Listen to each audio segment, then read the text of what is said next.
ከመለሰው ይልቅ አዲስ ያስነሳው ጥያቄ በዛው።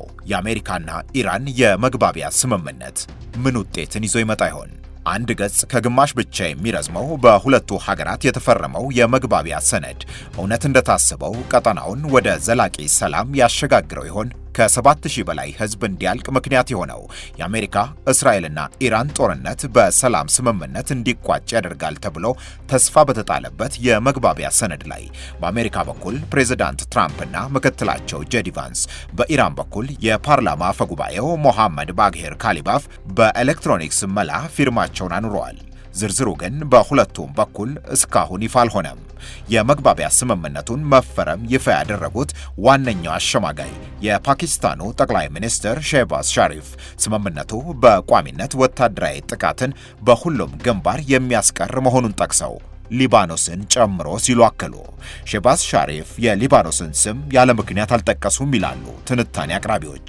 ትራምፕ ቀጥለው በሰጡት ሐሳብ ግን ስለ ስምምነቱ አንስተው ሊባኖስን ሳይጠቅሱ አለፉ። የእስራኤሉ የመከላከያ ሚኒስትር እስራኤል ካትዝ ደግሞ የእስራኤል ጦር በተቆጣጠረው የሊባኖስ የሶሪያና ጋዛ ክፍል የፈለገውን ያክል ጊዜ ይቆያል አሉ። ጠቅላይ ሚኒስትር ቤንያሚን ኔታንያሁም ከትናንት በስቲያ ይህንኑ ሐሳብ ደግመው ሲናገሩት ሰሙ። ይህ ልዩነት ገና ከጀምሮ ሁለቱን ሀገሮች ሊያግባባ የማይችል ነጥብ እንደሚሆን መነሳት ጀምሯል።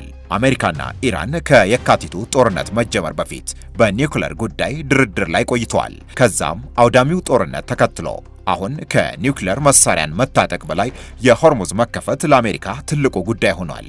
ይህም አሜሪካን ተጨማሪ አጣብቂኝ ውስጥ እንድትገባ አደረጋት እንጂ ከጦርነቱ ምን አግኝታ ለድርድር ተቀመጠች የሚል ጥያቄ እንዲነሳ አድርጓል። የፍራንስ 24 የዓለም አቀፍ ጉዳይ ኤዲተሯ ኬቲቫኔ ኮርጄስታኒ ይህንኑ ከሚያነሱት ውስጥ ናቸው። ባለፈው መጋቢት ጦርነቱ ከመጀመሩ በፊት ከነበረው ያን ያክል የተለወጠ ነገር የለም። የሆርሙዝ ሰርጥ ከዛ በፊት ክፍት ነበር። የተኩስ አቁም ላይ መድረስ እየተባለ ነው። ከዛ በፊት እኮ በጦርነት ውስጥ አልነበሩም። የባለስቲክ ፕሮግራሙን ብናይ የተለወጠ ነገር የለም። ዛሬም የተብላላ ዩራኒየም በኢራን እጅ አለ። በኢራን ያለው ስርዓትና አስተዳደርም እንዳለ ነው። ሁሉም ነገር አልተቀየረም። ዴሞክራቱ የቀድሞው የአሜሪካ ፕሬዝዳንት ባራክ ኦባማ ደግሞ በጎርጎሮሳውያኑ አቆጣጠር 2015 ኢራን ከተባበሩት መንግስታትና የጸጥታው ምክር ቤት 5 አባሎች እንዲሁም ከጀርመን ጋር ደርሰውት የነበረውን ጆይንት ኮምፕሬሄንሲቭ ፕላን ኦፍ አክሽን በመባል የሚታወቀውን ስምምነት ይጠቅሳሉ። ከዚህ ስምምነት ፕሬዝዳንት ትራምፕ በመጀመሪያ የስልጣን ዘመናቸው ማለትም በጎርጎሮሳውያን አቆጣጠር 2018 አሜሪካን አስወጥተው ለብቻቸው በኢራን ላይ ማዕቀብ መጣላቸው ይታወሳል።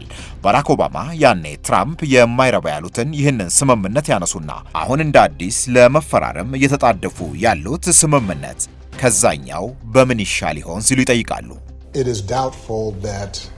ጥርጣሬ አለኝ። አሁን እየተነሳ ያለው ስምምነት ከቀደመውና እኛ ከተፈራረምነው የተለየ ይሆናል ወይንም መሻሻል አለው የሚለው ያጠራጥረኛል። ያኔ ተፈርሞ የነበረው ስምምነት ኢራን የኒውክሊየር ፕሮግራሟን እንድትገድብ የኒውክሌር መሳሪያ ባለቤትም እንዳትሆን የተስማማችበት ሲሆን በምላሹም ኢራን በተባበሩት መንግስታት የጸጥታው ምክር ቤት የተጣለባት ማዕቀብ እንዲነሳላት የሚል ነበር። ትራምፕ በወቅቱ አሜሪካን የሚጎዳ ካሉትና ሀገራቸውን ካስወጡበት ስምምነት በኋላ ከኢራን ጋር 2 ጊዜ ወደ ጦርነት ገብተዋል። ብዙ ውድመት ካደረሰው ጦርነት በኋላ አሁንም መደራደሪያቸው የኢራን የኒውክሌር ፕሮግራም ነው። ኢራን የኒውክሌርና የባሊስቲክ ሚሳይል ፕሮግራሟን ትተው በ60 በመቶ የተብላላ ዩራኒየሟን ወደ ሶስተኛ ሀገር አሳልፋ ትስጥ የሚሉት ጥያቄዎች አሁንም የአሜሪካ ቀዳሚ ግብ ናቸው። ኢራንም በጦርነቱ ለደረሰባት ውድመት የአሜሪካ የጦር ሰፈር ከሚገኝባቸው የገልፍ ሀገራት የማገገሚያ የገንዘብ ድጋፍ እንዲሰጣት ማድረግና የታገደባት ወደ 24 ቢሊዮን ዶላር ገንዘብ እንዲለቀቅላት ማድረግ የድርድሩ አካል መሆኑ ተጠቅሷል።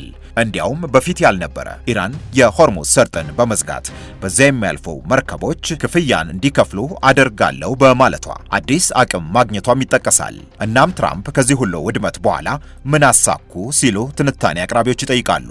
እሳቸው ግን ዓላማችን ኢራን የኒውክሌር ባለቤት እንዳትሆን ማድረግ ነበር፣ ያንን በኃይል ማሳካት ችለናል ይላሉ። ዋናው ነገር ኢራን የኒውክሌር መሳሪያ እንዳይኖራት ማድረግ ነው። በዛ ላይ ነው የተስማማ ነው። የጦርነቱ ዋነኛ ነጥብም እሱ ነበር።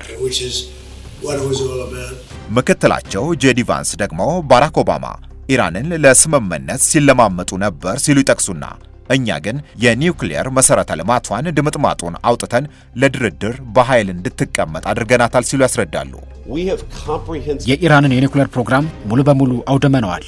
ይህ ስምምነትም መልሰው እንደማይገነቡ ማስተማመኛ ነው የሚሆነው። የአዲሱ የመግባቢያ ስምምነት ዝርዝር ይዘት ይፋ ባይደረግም እየወጡ ያሉ መረጃዎች ግን ኢራን የተጣለባት ማዕቀብ እንዲነሳላት፣ የታገደባት ሀብትም እንዲለቀቅላት፣ በጦርነቱ ለደረሰባት ጉዳት ከገልፍ ሀገራት የሚሰበሰብ $300 ቢሊዮን ለመልሶ ግንባታ እንዲሰጣት ይጠይቃል ይላል። ለዚህ በምላሹ የኒውክሊየር ፕሮግራሟን እንድታቆምም የሚጠይቅ ሐሳብ በሰነዱ ውስጥ መካተቱም ተጠቅሷል። አሁን እየተነሳ ያለው ጥያቄ የመጀመሪያውን እርምጃ የሚራመደው ማን ነው የሚለው ሆኗል። አሜሪካ ኢራን ድጋፉን ከፈለገች የኒውክሊየር ፕሮግራሜን አልቀጥልም፣ በዙሪያ ያሉ አማጺ ኃይሎችን በገንዘብና በቁሳቁስ አልደግፍም፣ የባሊስቲክ ፕሮግራሜንም አቆማለሁ ብላ መስማማት ይኖርበታል እያለች ነው።